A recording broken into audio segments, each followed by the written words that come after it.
Hey, do you ever struggle with the first couple holes of a round of golf, and before you know it, you're like 3 or 4 holes in and you're like 6, 7, 8 over par, and you're like, man, I'm 3 holes in and my round is ruined. That sucks. It's the worst feeling ever. You feel like you're playing the next 14 or 15 holes.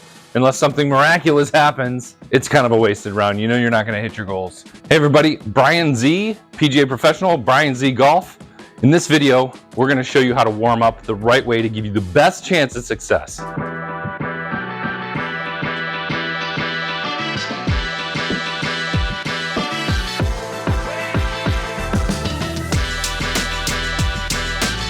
Hey, before we go any further, can you do me a favor? Hit that subscribe button, hit that bell so that you see all the videos that we're coming out with. There's a lot coming and I want to help you with your golf game. Hey, I'm on the first tee in like 4 seconds, and I'm gonna go ahead and, hit a couple shots just to loosen up a little bit. I'm gonna loosen up. Yeah, I'll be on the tee in here in a second. Let me just warm up a little bit.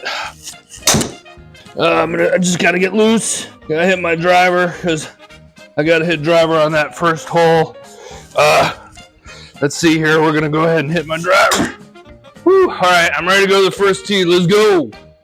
Most players, when I see them on the golf course or getting ready for a round, the thing that frustrates the heck out of me is when I see a player go to the driving range, grab a driver out of their bag, and go, I'm ready to warm up now, and they throw that ball on the tee and they hit some drivers because that's the first shot they have to hit today, so they think that that's what they should be practicing.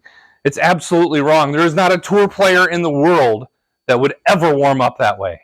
And what we want to do is, again, show you the drill that you need. Don't you want to hit it solid every time? We all want to hit it solid every time. You have to hit it solid if you're going to know where it's going. But for starters, we always want to warm up with the shortest shots. In every single round that I play, obviously, you got to give yourself some time to warm up. Get your muscles loose, get your timing right. This is about timing. And what you want to make sure you do is the first thing you're going to do is go to a short game area. Hopefully, the course you're playing has a short game area.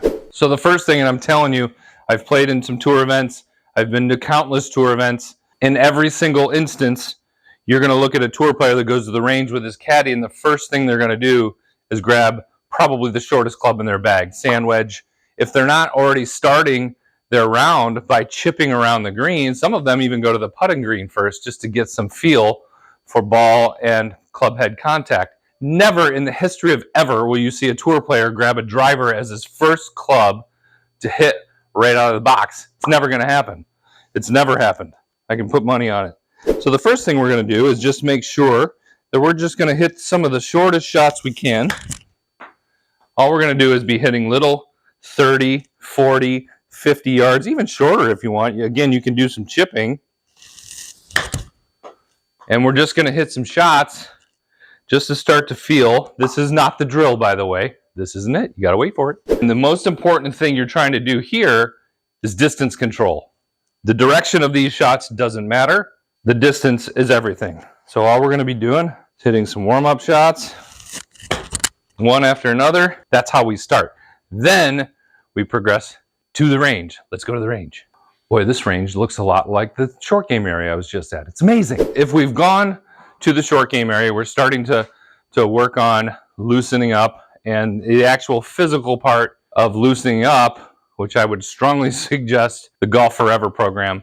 If you haven't seen Golf Forever, I'm going to put a link in the description of this video for that program. It is absolutely the best. If you didn't have any time to hit golf balls before your round, do a quick Golf Forever warm-up, and that will suffice. It will literally get your body loose and warmed up. It won't help you with your timing because you're not hitting a golf ball, but it's better than nothing. So as we go to the range, the first thing you're going to want to do is grab some sort of another wedge. I would say like a pitching wedge. So this drill, I've seen tour players use it. I use it every single time I play any round of golf, and it's going to get my timing. So the first important thing in golf, if you've listened to any of my stuff, is that we're trying to hit the ground in the same spot over and over and over again. We don't want a fat one, we don't want a thin one, then a solid one, then a thin one, then a fat one.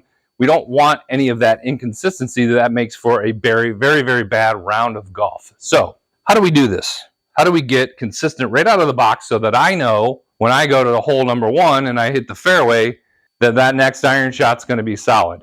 And then on number 2, so that I'm not guessing on timing. So again, getting the club to hit the golf ball and then the turf after it is one of the key fundamentals. You need ball first, turf second contact, you need distance, and you need a predictable curve. Which way is that ball going to go? Those are the 3 fundamentals that I teach over and over and over again. So as we're going to work on this drill, we're going to start with the wedge. We're going to progressively work our way up. And no matter what, we're always starting short and building our way. Like if you only had 5 minutes of warm-up time before a round of golf, you still have to start with a wedge. If you don't get to the driver, you don't get to the driver.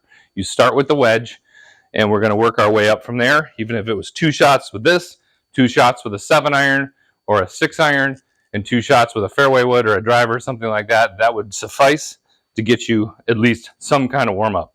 So what we want to do, okay, is we're going to hit shots, and we're going to do kind of a modified punch shot. And if you say, oh, Brian, I don't ever play punch shots.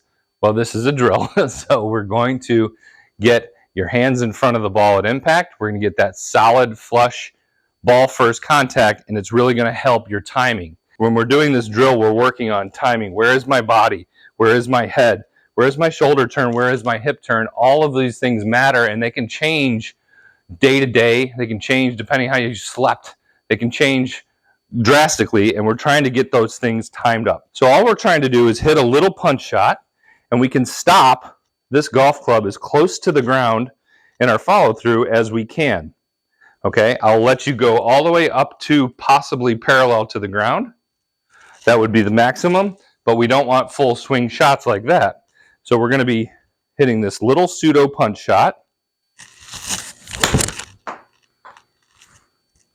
And these are really going to be the key. If I had to walk to the first tee right now after hitting, 5 or 6 shots like that, if I had to go to the first tee right now, I'd have a lot of confidence that I know where the bottom of my golf swing is, and I'm going to hit those next few shots solid.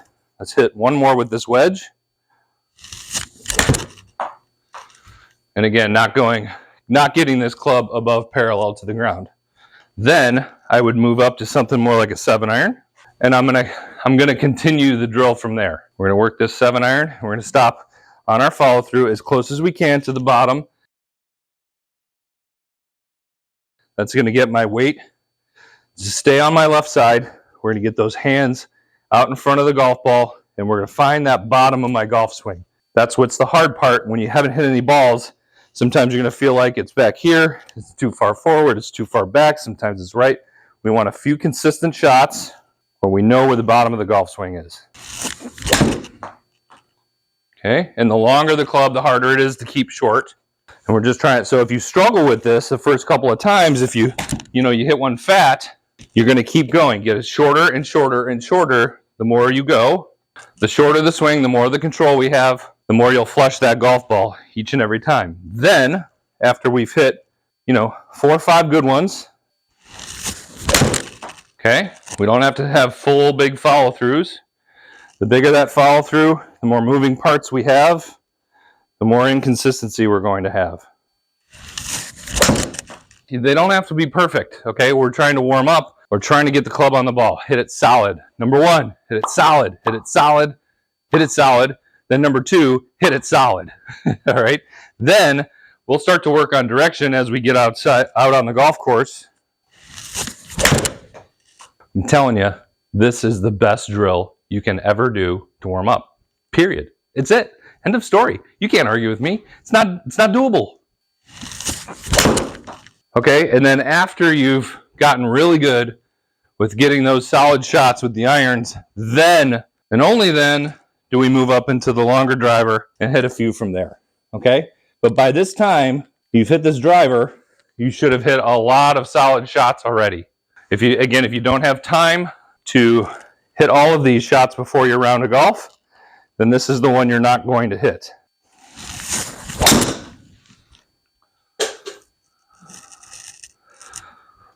And that is how we're going to warm up for a round of golf, so we don't take double bogey, triple bogey, quadruple bogey, or even worse, on that first hole and you'll be ready to roll.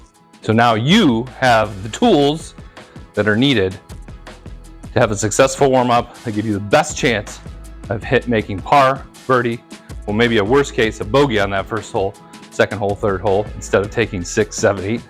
Hopefully this video helped you. We're going to see you in the next video.